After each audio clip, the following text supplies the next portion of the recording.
مدرستنا كفر بيت الحارون بعد الترحيب بمديرنا الفاضل وزملائي اعضاء هيئه التدريس واعزائي الطلبه والطالبات في مدرستنا كفر بيت الحارون هنعمل مع بعض ندوه عن تحت عنوان حقوق الانسان والطفل في مصر. طبعا اعزائي الطلبه والطالبات عارفين ان الدستور المصري راعي الحقوق الانسانيه. هنتكلم بنبذه مختصره عن حقوق الانسان عامه وحقوق الطفل اللي هي خاصه بكم. وبالنسبه لكم في دستور عام 2014 ينص على مادتين، ماده 80 الخاصه بالطفل السليم والماده 81 ذوي الاحتياجات الخاصه. المادتين دول مهمين جدا كتعرفهم كحقوق الطفل. يبقى احنا كطلبه كده نركز على المادتين في دستورنا 2014. الماده 80 الخاصه بحق في الاسم، الحق في الصحه، الحق في التعليم، الحق في الرعايه الانسانيه. يبقى دي الماده رقم 80. الماده 81 الدستور المصري اضافها لاصحاب الهمم وليسوا ذوي الاعاقه، لان كلمه ذوي الاعاقه دي بنقول عليهم ذوي الهمم. ماشي؟ تمام. الماده 81 نصت على حمايه حقوق الطفل ذوي الهمم. يبقى احنا كده عرفنا مادتين. نيجي بقى على الدستور المصري عام 2014 راعي الحقوق الانسان. طبعا حقوق الانسان متعدده ومتشعبه، الحق في الصحه، الحق في التعليم، الحق في الرعايه، الحق في الرياضه وممارسه الرياضه، الحق في ممارسه العبادات المختلفه، عدم الحق في حمايه الاديان السماويه ورعايه حقوق الاقليات وحب الوطنيه. كل دي الدستور المصري نص عليه. من ايام الزعيم الراحل سعد زغلول وضع دستور عام 1923. الدستور ده يعتبر المرجعيه الاساسيه في حمايه وحقوق الانسان. يبقى اولا تاريخنا يشهد منذ القدم بالحفاظ على حقوق الانسان، فنحن بلد سلام نرعى جميع الحقوق. يبقى اتفقنا تلاميذي اعزائي الطلبه والطالبات ان الدستور المصري راعي الحقوق الانسانيه، فالحقوق متنوعه، الحق في الصحه، في التعليم، في ممارسه العبادات وغيرها من الحقوق الانسانيه. وعرفنا ان الدستور ده عملوا كوكبه من زعماء الوطنيين الذين يتصفون بالوطنيه وحب الوطن من ايام الزعيم الراحل سعد زغلول مرورا بزعماء الوطن. يبقى اذا حقوق الانسان هي حقوق الصحه اولا في نقاط رئيسيه. عنوان ندوتنا ندوه عن حقوق الانسان والطفل في مصر، والدستور المصري راعي الحقوق الانسانيه، وتاريخنا العظيم مصر يشهد من ايام الزعماء الوطنيين مصطفى كامل سعد زغلول وضع دستور لعام 1923. الدستور ده هو جددناه عام دستور 2014. طيب احنا كطلاب في مدرستنا لنا مادتين. الماده 80 بايه يا سمير؟ الماده 80 تنص على ايه في دستور مصر؟ حق فين؟ اتفضل اقف. ايه؟ في الاسم المناسب والرعايه والتعليم والعلاج والرياضه. برافو عليك. يبقى حقوق يا اولاد الماده 80 زي ما سمير قال الحق في الرعايه الصحيه، الاسم المناسب، المسكن المناسب وغيرها من الحقوق. يبقى احنا اتفقنا اعزائي الطلبه والطالبات ان الدستور المصري راعي الحقوق الانسانيه، وبالنسبه احنا كطلبه في مادتين، ماده 80 خاصه بالطفل السليم، والماده الثانيه خاصه بايه يا علي؟ اتفضل. علي حس.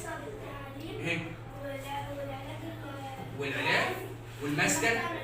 ماشي. والماده 81 خاصه بالطفل ايه؟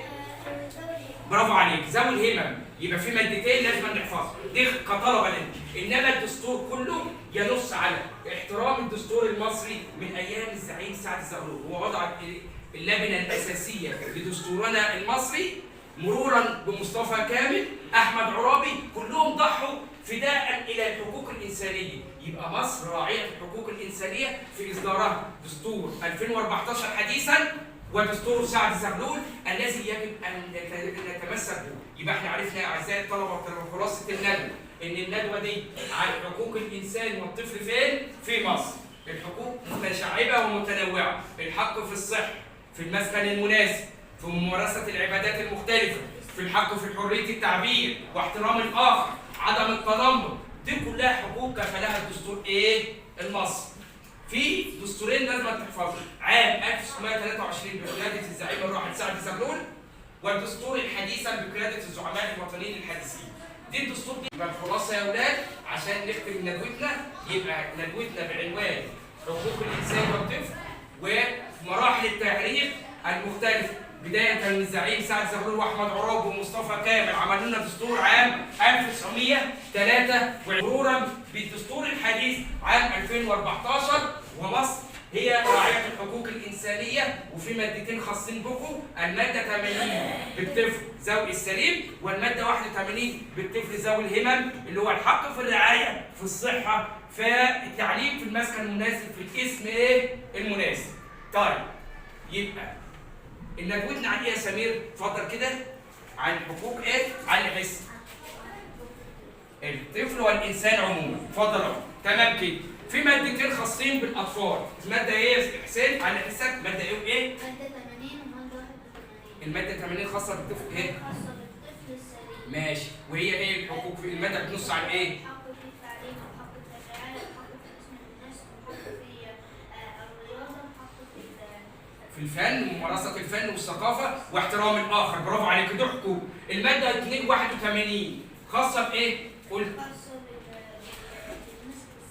الاحتياجات الخاصه او ذوي الهمم، ماشي كده؟ تمام كده. واحترام الاخر، تمام كده. يبقى يا اولاد خلاصه، اتفضل يا حسين شكرا. خلاصه ندوتنا ان الدستور المصري راعي الحقوق الانسانيه، وعرفنا الحق في التعليم، الحق في الصحه وغيرها من الاسم المناسب، وممارسه كافه العبادات وغيرها، واحترام الاخر وعدم التنمر، وتحيا مصرنا راعيه الحقوق الانسانيه. وشكرا لحضرتك.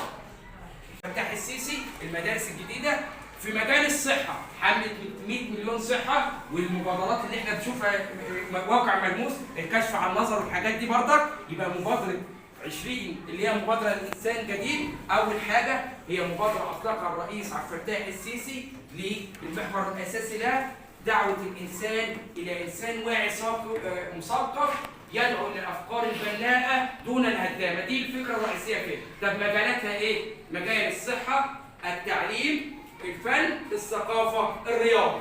الصحه واقع ملموس، وقامت الدوله بعمل نظارات لضعاف البصر وتقويم الاسنان، ودي مبادره ملموسه، وحمله مليون صحه.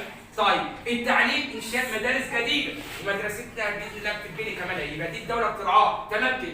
في حاجه ثانيه، الثقافه، رعاة المكتبات والاطلاع على الثقافات الآخر وحرية التعبير وعدم التنمر. الثقافة. الرياضة، في نموذج مشرف في الرياضة محمد صلاح وغيرهم من النجوم. لازم يكون إنسان راعي صحي رياضي كده. يبقى خلاصة الندوة، الإنسان يدعو إلى الأفكار البناءة في فكره، فكر سوي غير الهدامة التي تدعو إلى أفكار الآخر.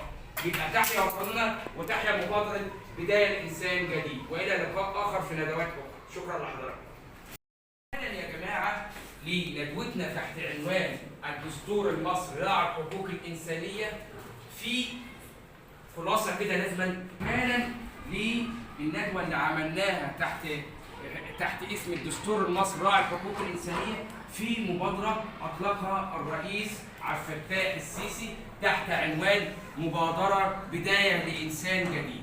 المبادرة دي أعزائي الطلبة والطالبات أطلقت وهتسمع عنها في وسائل التواصل الاجتماعي ووسائل الإعلام. المبادرة دي فيها محور أساسي يجب أن تتبناه والدولة تتبناه، هو الدعوة إلى إنسان يدعو إلى الأفكار البناءة غير الهدامة. يعني يكون فكرك سوي زملائك، يعني حب الوطن.